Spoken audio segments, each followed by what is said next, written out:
Good morning, folks. Welcome to another reading. This time, a story called Digital Devil Saga, the novels that inspired the Shin Megami Tensei series.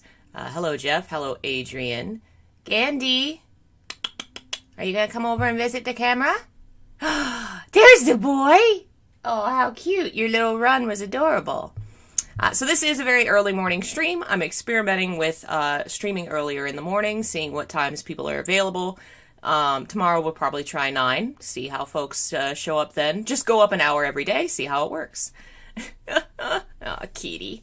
All right, so this is an experiment. I've never read this book. Hello, Phil. It is called Reincarnation of the Goddess, written by Nishitani Aya. And it's translated by Fans Masakato, edited by Zayahava, and I will post a link in the description for folks to check it out. I changed the font back on the cat cam. It's too late, I can't. I've destroyed the image. It's gone forever. So this is a few decades old. I believe it came out in the 80s or 90s. I'm actually going to check that because I'm curious. Another piece of the sci-fi horror history of Japanese literature. Let's see. Let's see the book. No, those are both the games. Where's the book? Let's see if here we go. Sci-fi fantasy novels by Aya Nishitani. Can I look up the lady? Digital Devil Storybook. Okay, well that's the... No, I wonder if the book doesn't have a... Let's see. Goodness. Apparently the video game series is just totally, unsurprisingly, overshadowed the book series. Hello, Sergey. Daniel, welcome. Yep, she does not have a book page. Oh, that's sad. I'm very surprised that these books have never been brought over. Well, I guess they kind of I don't know. I don't think she's publishing much anymore, so unlike, people like Hideyuki Kikuchi who are still publishing, the name hasn't been kept around, so I guess she's fallen out of favor, alas. We are going into this blind, so... Oh. Kitty, why'd you do that? I don't know what we're going to find, but we'll find out together. Let's start my music. Let me know if it's too loud. Prologue, Chapter 1. This story takes place 18 years ago, when most people did not even know the existence of the internet and personal computers were normally thought of as standalone devices. In a town called Kuniritsu, a suburb of Tokyo, there was a school known as Jusho High. Everything began in the school one day when a tall student impatiently burst into a room at the end of class. He stormed across the classroom to stop at the seat of a handsome young man who stood out from the rest of his class and ominously slammed the top of the desk. "You Nakajima?" "Yes, that's me." Ignoring the sudden vibration that the desk sent through his body, Nakajima Akemi resolutely stood up and looked the student in the eye. Kondo Hiroyuki was the captain of the karate club and the unofficial student boss of Jusho High. More than one student whom had dared oppose him had been forced to change schools, usually through violent means. Nakajima had never even interacted with Kondo before. He certainly couldn't think of anything he might have done to make him this angry. What gives? I haven't done anything. Nakajima gulped and started to open his parched mouth to speak. At that moment, he heard a suppressed giggle from behind him. Nakajima turned his head and saw her. Bewitching, charming. She almost seemed too sophisticated to be a student. She was staring at him, her cat-like gaze alluring yet full of malice. It was one of his classmates, Taka Mizawa Kyoko. Nakajima suddenly understood everything. "Hold on a minute." The same instant Nakajima spoke, a fist flew into his solar plexus. Without even a chance to cry out, Nakajima fell to the floor. Kondo followed up his punch with a low kick. That was followed by single kicks to the chest and lower stomach, carefully placed with enough force to hurt badly but not knock the target out. Afraid of getting involved, Nakajima's classmates started to leave the classroom one by one. "Hear me out." Nakajima tried hard to protest, but his voice was silenced when Kondo's foot slammed into his mouth. His tears and saliva spilled all over the floor. "I don't want to hear your excuses. You gotta learn what happens to people who come on to Kyoko." Kondo kicked Nakajima in the back, flipping him onto his stomach. Kyoko, gleefully watching him get pummeled, kneeled down in front of him and flicked his upper lip with her fingers. "He's got a face like a woman, and he tried to kiss me." Liar. Actually, Kyoko had tried to kiss him, and Nakajima had pushed her away. Her pride hurt. Kyoko had used Kondo and his large crush on her to get revenge. But Nakajima didn't have a single friend to corroborate his story. Only his classmate, Takai Kenichi, remained in the room, and even he just stood there, worriedly looking at Nakajima through his dark green-rimmed glasses. Apparently, he lacked the courage to stop Kondo. "Hello, Lobsel Berserker. Good morning. Thanks for joining us." Kondo pulled Nakajima up from the floor with just his left hand, before he thrust his right fist into Nakajima's solar plexus again. It felt like his heart was being torn out. Nakajima tried to cry out, but with the wind knocked out of him, he could neither inhale nor exhale, and all that left his injured lips was a pathetic little moan. Nakajima had always been something of an independent maverick, not wanting to hurt anyone or get himself hurt. So he'd never been beaten like this before. And to think this was all over some stupid reason like rejecting a girl. The combined sensations of pain, anger, and humiliation overwhelmed him, and the wound in his psyche started to bleed, a drop at a time. Seeing him like this, Kyoko watched Nakajima with a look of pure ecstasy in her eyes, and laughed out loud. The sound of her high-pitched laugh reverberating through the classroom pierced Nakajima's eardrums and echoed in his skull, awakening an emotion he'd never experienced before. "Damn you! I'll get you! You won't get away with this!" Nakajima's eyes lit up with a fierce, violent look he'd never worn before. "What's with that look?" Kondo was taken aback for a second by Nakajima's expression. As if mad at himself for faltering, he punched Nakajima hard in the face. At the sound of Nakajima's tooth cracking, Kyoko, as if she'd lost interest in the whole thing, asked, "Hey, don't you think that's enough?" It was the voice of a dirty, cowardly woman worried only about protecting herself. If Nakajima was beaten any harder, there was a real danger of her being held responsible. "Hey, lucky you. Looks like you've gotten a reprieve. I've got to say I'm surprised at what a weak little runt you are. Beating you up was a waste of energy." His mouth twisted into a smile. Kondo unceremoniously dumped Nakajima's body on the floor like a rag doll. "What a nice guy. He seems great." An hour later, after finally being able to move, Nakajima reached the Choshen Kunitachi train station, supported by Takai. "Why don't we sit down?" Still propping Nakajima up, Takai cocked his head in the direction of two open seats nearby. "Huh? Oh, sure." Nakajima collapsed onto the seat and stared forward resolutely, all the while regretting he'd ever applied to this school. Jusho Private High was a famous and prestigious school. Every year, more than 20 of its students were admitted to Tokyo University. However, anyone familiar with the way the school worked would acknowledge the extreme stratification amongst the students. The school was divided into two groups, the general class and the gifted class. The gifted class received better facilities, better curricula, better teaching materials, and in general were favored much more highly. The gifted class comprised about 20% of the student body, and was always the target of constant jealousy and disgruntlement from the general class. With such a gulf between the two, the violent incidents born from this jealousy were bound to be unavoidable. Both Nakajima and Takai were part of the gifted class. With his slender frame and delicate looks, if Nakajima swapped his uniform for a sailor suit, he might very well be able to pass for a beautiful teenage girl. Takai's appearance, on the other hand, was the polar opposite. Judo practice since junior high had given him a rugged body and thick fingers, but his personality was not as tough as his exterior, and when he put on his glasses, he looked almost childlike. "That Kondo, he seemed even worse than usual today," Takai said, almost as if making excuses. He felt a little guilty for not stepping in to help Nakajima. Nakajima raised an eyebrow and responded half-heartedly. His energy doubles whenever he's near a woman.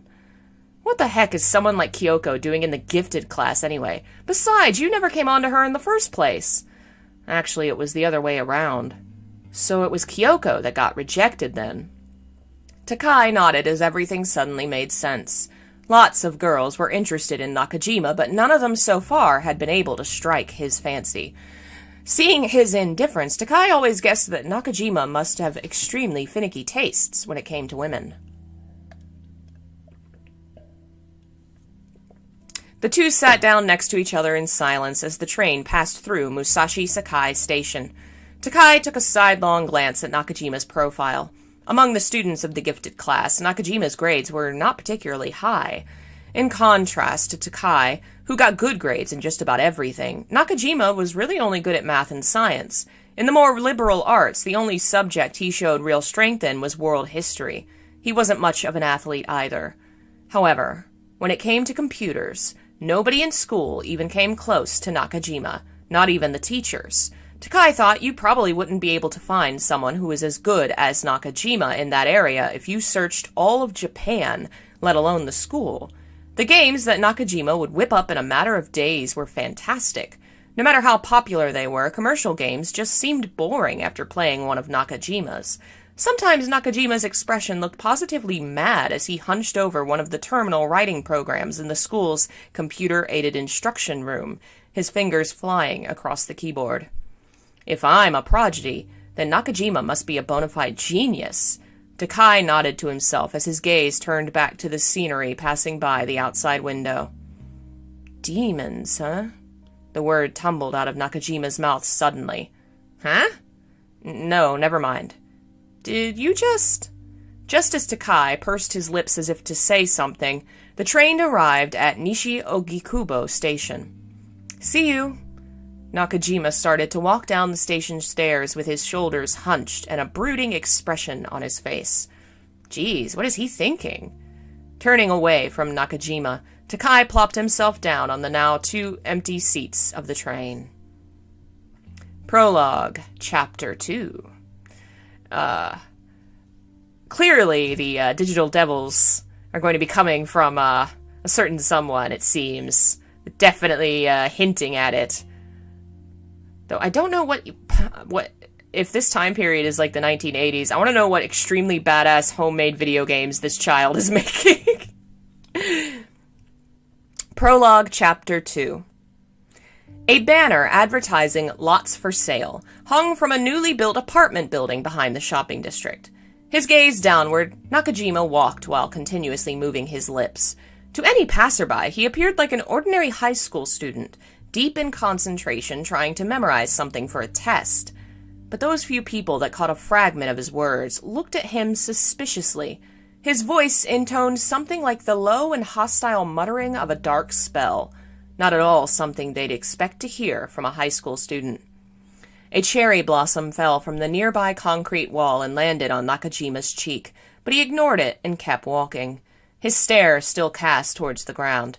When he finally looked up, he was standing in front of a conspicuously tall apartment building. When his electronic key entered the keyhole, the solid plate glass doors automatically slid open with a heavy sound. The entrance to the building was made from extravagant marble imported from Canada, but still seemed somewhat artificial. As he stepped inside, Nakajima took a deep breath and straightened up.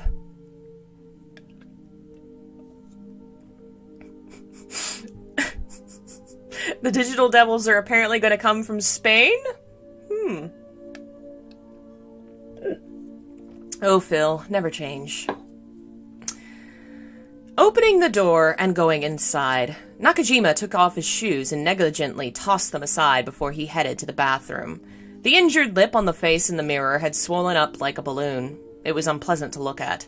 His left cheek had a yellowish bruise on it.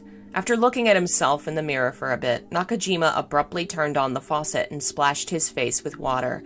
Returning to the living room and collapsing on the sofa, he noticed a memo on the side table. I'm going to be late at a meeting. Heat up your dinner in the microwave. Nakajima crumpled the note without reading it to the end. If you're going to write the same old excuse, you might as well just photocopy the thing. After Nakajima's father was transferred to the branch office in Los Angeles, his mother had become more and more involved in her job as a designer. Sometimes she wouldn't get home until the middle of the night. Picturing his mother's face, Nakajima's smoldering rage suddenly flared up. The telephone rang. It was probably his mother. Glaring at the ringing phone, Nakajima opened the door to his room. Lacking even a single poster or decoration, Nakajima's room was quite dreary.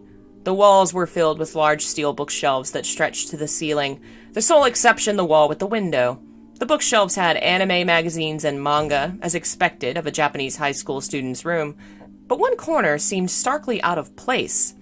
The shelf was filled with books on magic and sorcery with titles like The Book of the Dead and Panoptic manuscripts. A full decked-out computer sat on top of the steel desk, and sitting next to it was a general-purpose book on magic called The New Golden Dawn Theory. From the look of the wear on the leather cover, it was clearly a book that had seen a lot of use. Nakajima pulled his chair out from the desk and sat down in front of the display. He flipped the switch on the side of the speakers. The vocals of David Coverdale filled the room. Nakajima's fingers started flying over the keyboard. Anybody recognize those titles that are being referenced? Book of the Dead is either the Tibetan one or the Egyptian one. Panoptic manuscripts are, I believe, ancient Egyptian manuscripts on magic, and the New Golden Dawn is a reference to the Golden Dawn group of magicians from the United States in the 1900 something, 5, I don't know. Last century. Okay, he's put in a command code. I don't know what that's. He's command list. The command entered. A very long program scrolled down the screen. Following the program list with sharp eyes, Nakajima tapped the keys in a flowing rhythm. Nakajima first became interested in magic when he had the opportunity to read The New Golden Dawn Theory. The book was poorly written, the interpretation clumsy and unskillful, but Nakajima read through the whole thing anyway. The world of magic held an appeal that hid a dark and sinister side.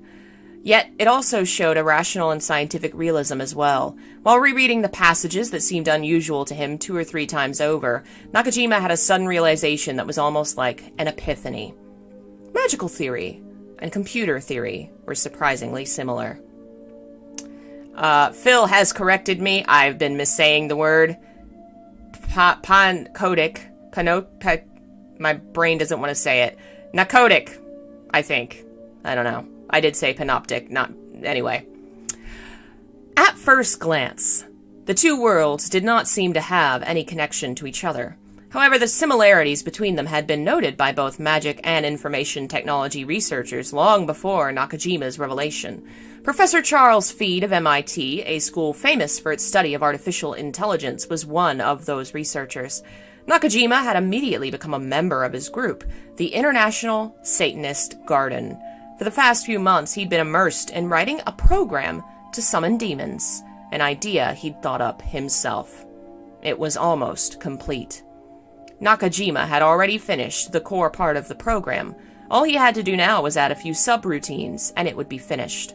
Until today, Nakajima had had reservations about completing his project. If his theory was correct, the program would definitely call a demon into the world. Up until today, Nakajima couldn't think of a particular reason to summon a demon. He hadn't even known what he'd make it do.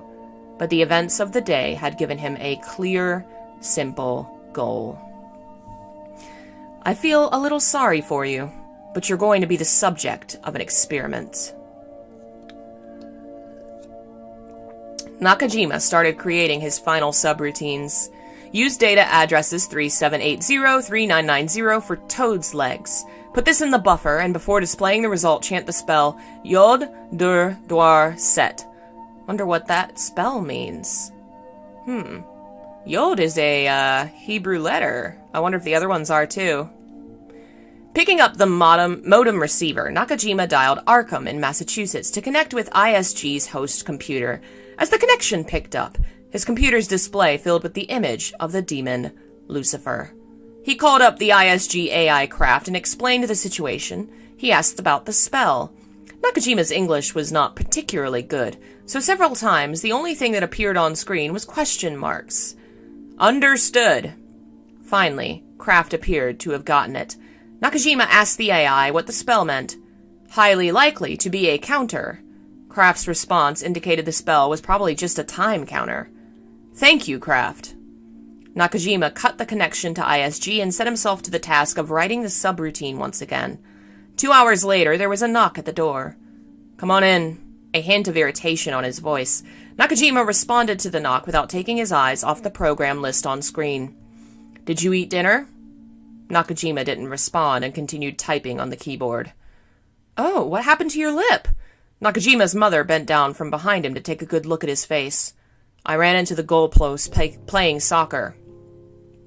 Nakajima stopped typing and looked back to his mother. Nakajima bore a strong resemblance to his mother, a beautiful woman with a slender face. When they were together, they were frequently mistaken for siblings. When it came to her son's education, she was very conservative. She wanted him to get into Keio University's medical school. Of course, there were too many blemishes on his academic record for that to ever happen. Shouldn't you put some medicine on it? It's okay, Mom. It's not serious. Irritated at his programming being interrupted, Nakajima absent-mindedly tapped keys at random on the keyboard. Beep! The computer made a harsh tone and an error message appeared on screen. As if realizing her son wasn't going to pay her any mind, Nakajima's mother left the room. Lovecraft references? I missed that one. I don't know enough about Lovecraft to catch those. Yeah, he's coding a demon, apparently. 3 a.m. Oh, right, it's done! Nakajima slapped his thighs with his hands and stood up from his chair. Command, run.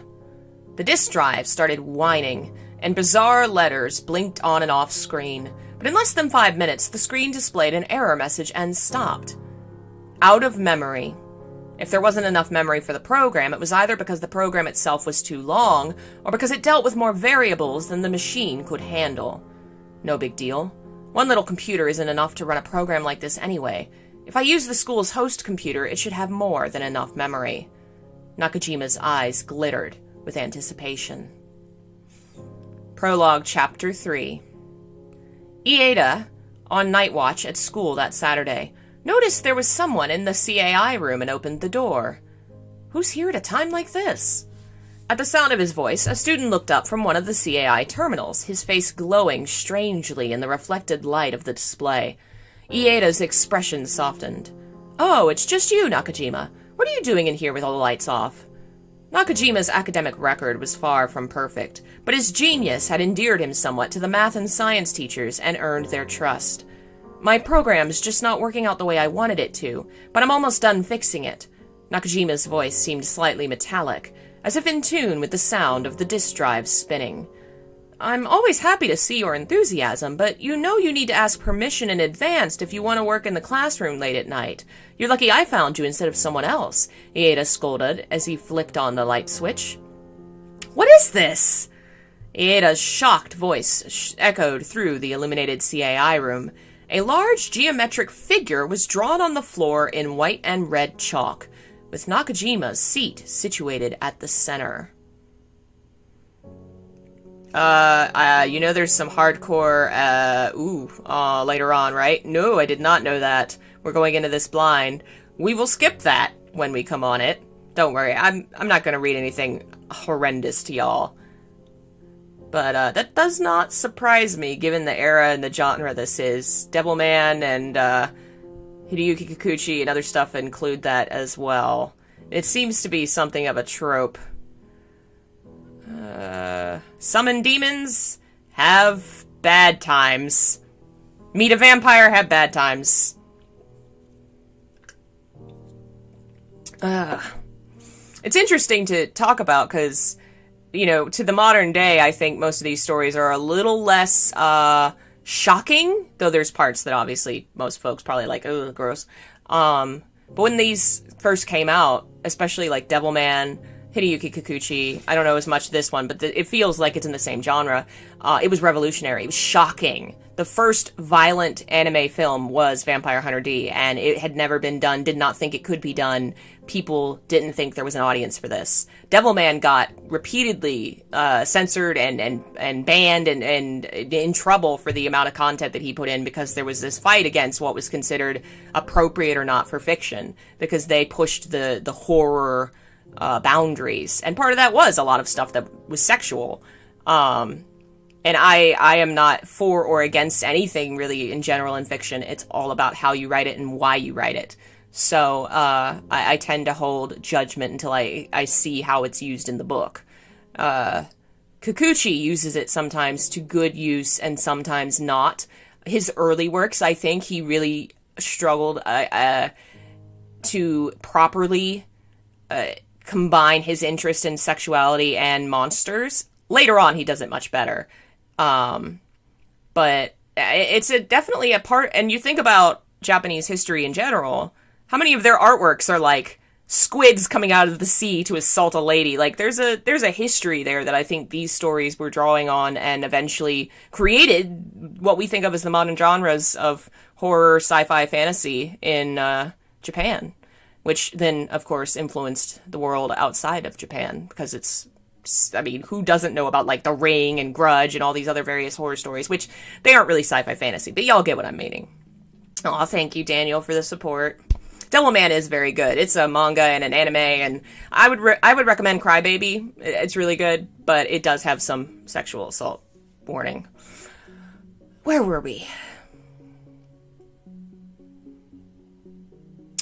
What is this? Ieda's shocked voice echoed through the illuminated CAI room. A large geometric figure was drawn on the floor in white and red chalk, with Nakajima's seat situated at the center.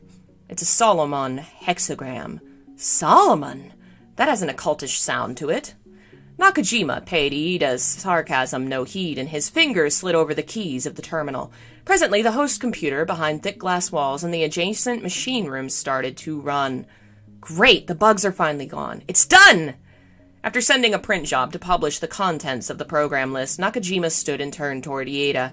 His girlish almond eyes glittered amidst a demonic grin. His still healing lips split open from his excitement, and a trickle of fresh blood stained his jaw. Ieda's gaze became stern. All right, Nakajima, do you want to explain just what kind of program you're running on the host computer, and without permission, I might add? Nakajima brushed aside some hair from his forehead and responded nonchalantly. I've written a program that will summon demons. The hexagram is to protect me from them. In just a moment, a demon will appear. Sensei, you should probably get inside it as well. You might get shredded to pieces otherwise. For an instant, Ieda's mouth gaped open, and he took a long, hard look at Nakajima. Have you lost it? Is it me who's lost it, or the school? Sensei, take a look at me. This wound on my lip, the bruise on my face. I got the crap beaten out of me by Kondo from the karate club. Takamizawa Kyoko is just as guilty. The school lets wild animals like that run free and doesn't do anything to deal with them. No matter what happens to me in the classroom, the teachers and students just pretend it didn't happen. The violence that happens in this school is as plain as day, and yet nobody gets punished. I suppose the teachers are just waiting for students like that to graduate. As long as they keep their eyes shut, the calamity will clear up on its own. They just have to endure for 2 or 3 years. But this is the only time I get to be a high school student. I'm not going to let them do whatever the hell they want anymore. I'm going to summon a demon and execute those annoying insects. Nakajima's speech seemed manic, as his shoulders rose and fell in sync with his wild breathing. Nakajima turned away from the stunned Ieda and to the keyboard.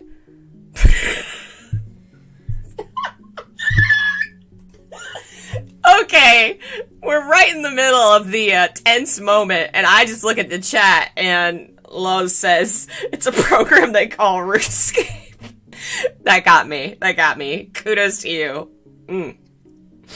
Nakajima turned away from the stunned Ieda and to the keyboard. Command, run. The last command displayed on the monitor, the magnetic tape of the host computer started to gradually spin. Ieda tried to yell at Nakajima and stop the computer, but the moment he opened his lips, a frigid breeze from nowhere struck him and covered his arms in goosebumps. Summoning demons with a computer? What a concept!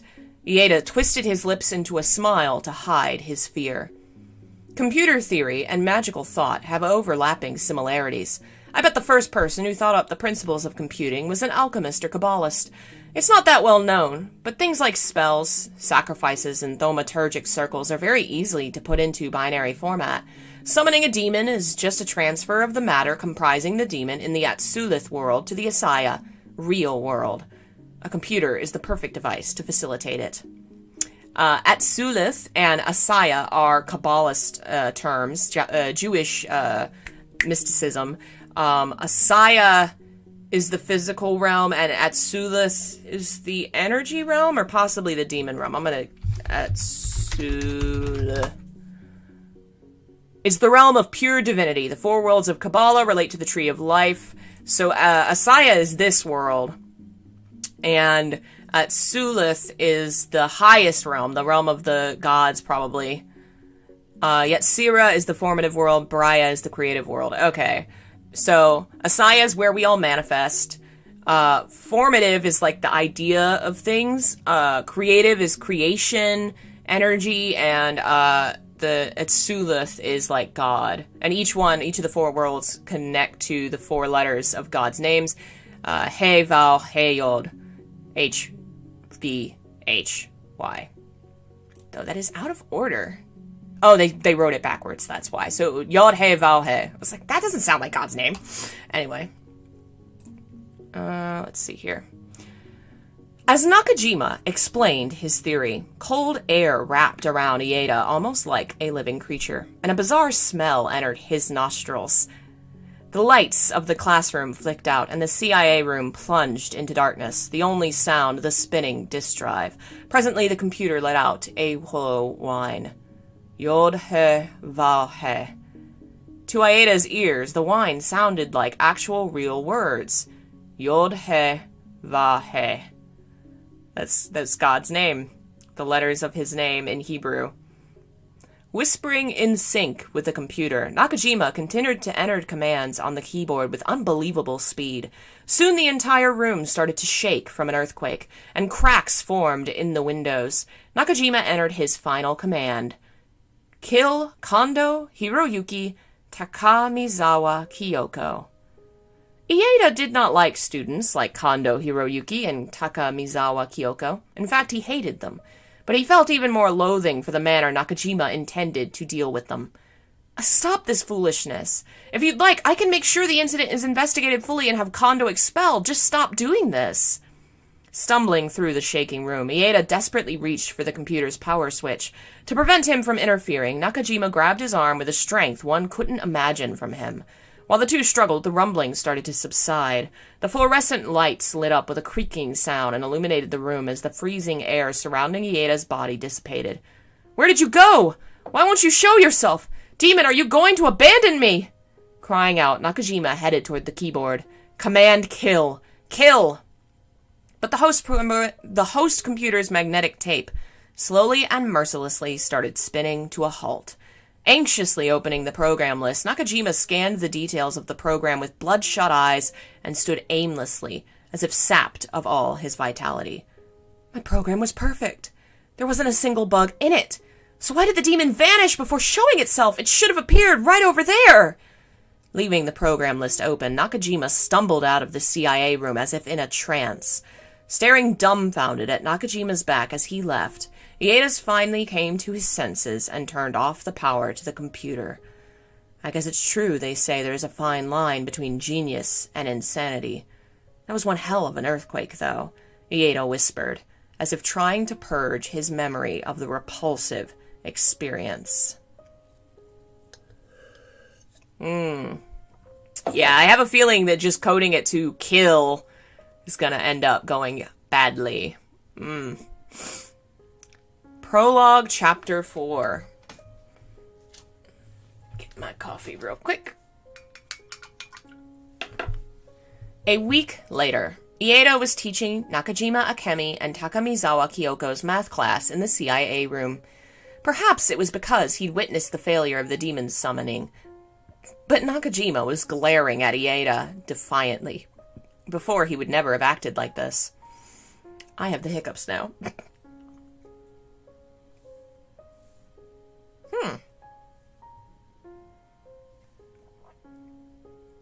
I wonder if I put 2 sugars in this by mistake.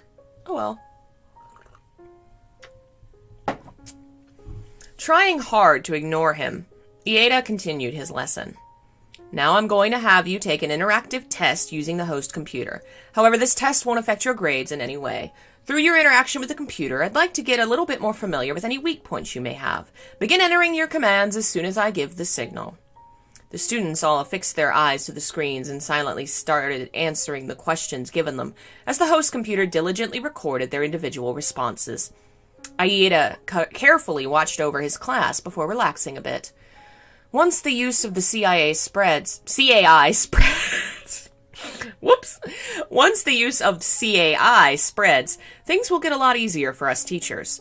Though if it becomes too widespread, the time may come we teachers aren't needed anymore. Suddenly, as if coming from the depths of the earth itself, a low, rumbling voice shook the CAI room. Yod-he, Va-he. The host computer's magnetic tape started spinning wildly, and the screens of the computers in the room started changing rapidly. Eerie colors and strange images flashed on screen, and strange letter-like symbols appeared and disappeared. The students said nothing, their eyes transfixed to the screens, as if the class was enthralled. Nakajima, this is your doing, isn't it? Come on now, there's nothing wrong with a little mischief once in a while, but there are limits.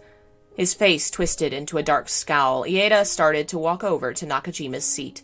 But the moment he moved, a student in the first row stuck his leg out into the aisle, tripping the teacher and causing him to clumsily fall forward. As Ieda tried to get up, 2 more students slammed into his back, pinning him to the ground and twisting his arms behind him. What are you doing? Stop this at once! Taken aback at the sudden hostility of his students, Ieda struggled to lift his head up as he cried out. The other students, staring ahead with glazed looks as if in a trance, stood up from their seats. 3 male students left the classroom, and the others gradually started to surround Takamizawa Kyoko. Her face drained of color. Kyoko stared dumbfounded as her classmates surrounded her. Her cat-like eyes were full of fear. Her lips trembled up and down, but held shut as if sewn together.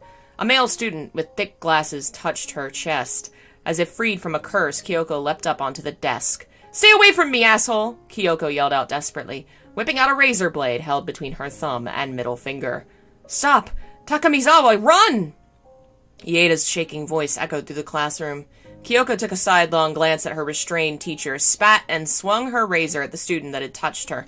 His glasses flew off as his slashed cheek started oozing fresh blood. The student didn't falter or try to wipe the blood off. Obstinately, he grabbed Kyoko's right ankle. Alright, let me make sure that this isn't going to be... Ooh, wow.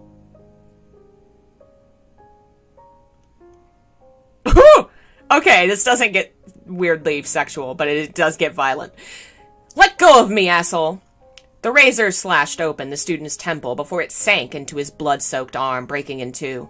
Taking advantage of Kyoko's surprise, another student grabbed her ankle, and the 2 students, now gripping both her legs, raised their arms, hoisting her in the air, dangling her upside down.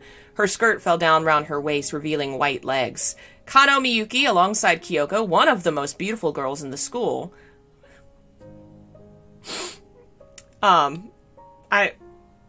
She bit her in her thigh. Bending backward in pain, Kyoko attempted to fight back, flailing her arms like an animal caught in a trap, her drooping hair swishing wildly, but several students knelt down by her head and started to twist her neck around.